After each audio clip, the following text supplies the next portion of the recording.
اعوذ باللہ من الشیطان الرجیم، بسم اللہ الرحمن الرحیم۔ ربی اشرح لی صدری ویسر لی امری واحلل عقدۃ من لسانی یفقہوا قولی، ربی زدنی علما۔ السلام علیکم، قرآن و سنت چینل میں خوش آمدید۔ آج میں آپ کو ایک حدیث سنانے لگی ہوں۔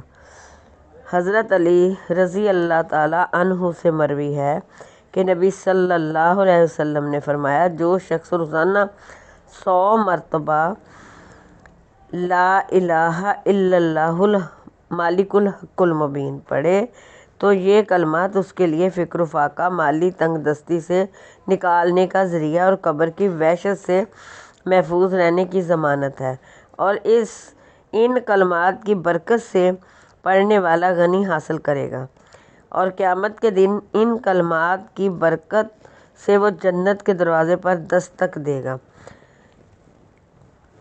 ایک شخص نے رسول اللہ صلی اللہ علیہ وسلم سے تنگ دستی کی شکایت کی تو آپ صلی اللہ علیہ وسلم نے اس سے فرمایا کہ جب گھر میں آیا کرو تو گھر میں کوئی ہو یا نہ ہو، سلام کیا کرو، اور پھر مجھ پر درود ابراہیمی پڑھنے کے بعد ایک مرتبہ سورۃ اخلاص قل هو اللہ احد، سورۃ اخلاص جو ہے قل هو اللہ احد اللہ الصمد لم یلد ولم یولد ولم یکن لہ کفوا احد ہے، پڑھ لیا کرو۔ چنانچہ جب اس شخص نے اس پر عمل کیا تو اللہ تعالیٰ نے اس کو رزق میں اتنی فراخی عطا کی کہ اس نے اپنے رشتہ داروں اور پڑوسیوں تک کو بہت کچھ دیا۔